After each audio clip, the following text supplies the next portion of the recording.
Today we will read chapter first, The Lost Child. This chapter is written by famous novelist and short story writer Mulk Raj Anand. This is the first chapter of your book Moments Supplementary Reader, and I am going to explain the text. Please open your book and read the text what I am reading. A child goes to a fair with his parents. He is happy and excited and wants the sweets and toys displayed there, but his parents don't buy them for him. Why does he refuse when someone else offers them to him?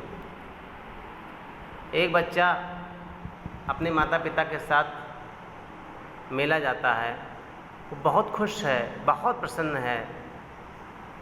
जो वहाँ खिलौना है उसको देख करके वो longing करता, ललचाता है और अपने माँ बाप से उस खिलौने की डिमांड करता है।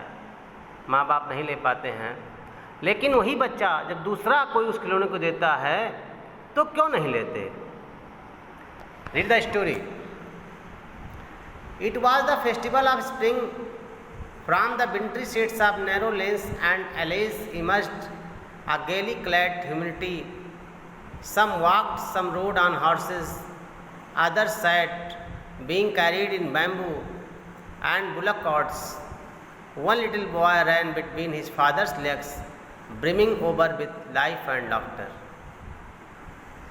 बसंत का त्यौहार था।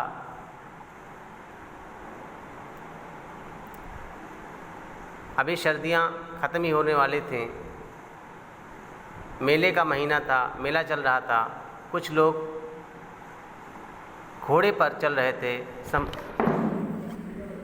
some others sat being carried in bamboo and bullock carts. कुछ लोग बैलगाड़ी पर चल रहे थे। One little boy ran between his father's legs, brimming over with life and laughter. एक छोटा सा बच्चा अपने माता पिता के साथ उनके पैरों में थे घूम घूम कर बड़े ही खुशी से, बड़े ही हंसी के साथ जा रहा था। Come child come, called the parents as he lagged behind, fascinated by the toys in the shops that lined the way. आओ प्यारे बच्चे आओ, पेरेंट्स ने बुलाया।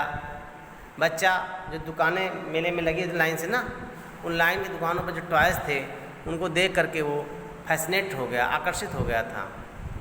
ही hurried towards his parents, his feet obedient to their call, his eyes still lingering on the receding voice.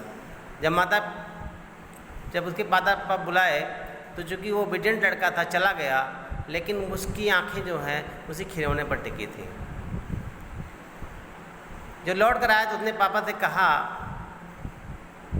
लेकिन उसकी आंखों में रिफ्यूजल देकर, मनाही देकर नहीं ले पाएंगे, वो चुप रहा। फिर उसने प्लीड किया, एक बार फिर अपनी बात रखी। आई वॉन्ट दैट टॉय, मैं वो टॉय चाहता हूँ, खिलौना चाहता हूँ। His father looked at him red eyed in his familiar tyrants way. पिता जैसे गुस्से से आँख दिखाते थे वैसे ही गुस्से में आँख दिखाया।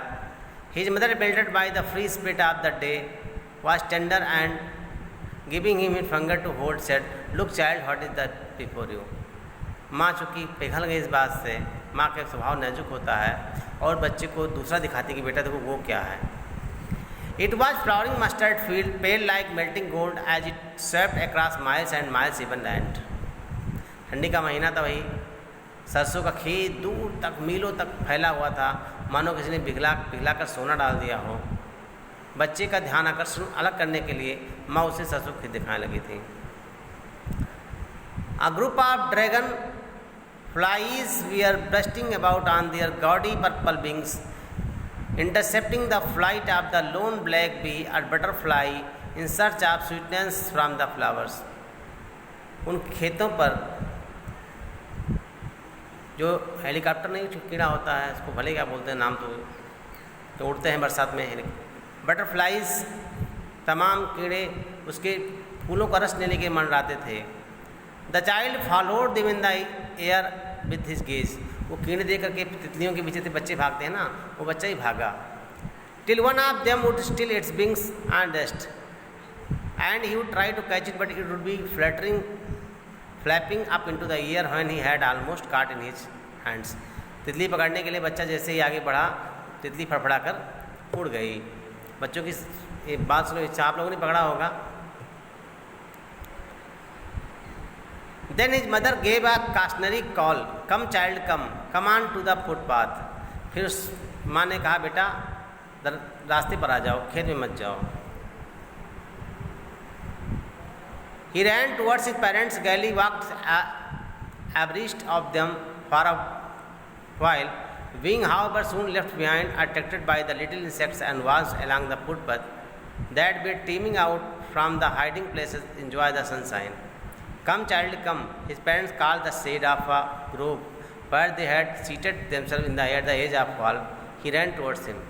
थक गए थे पेरेंट्स, एक बगीचा था, ग्रोव मतलब बगीचा, वहीं जाकर के इंतजार कर रहे थे। A shower of young flowers fell upon the child as he entered the groves. छोटे छोटे फूल बच्चे के ऊपर गिरने लगे जब वो बगीचे में आया। एंड फॉरगेटिंग हिज पेरेंट्स, अपने माता पिता को भूल कर, he began to gather the raining petals in his hands, फूल झड़ रहे थे, अपने माता पिता को भूल कर वो पेटल्स को अपने पकड़ने लगा। But lo he heard the cooing of doves and ran towards the parents shouting, the dove, the dove, the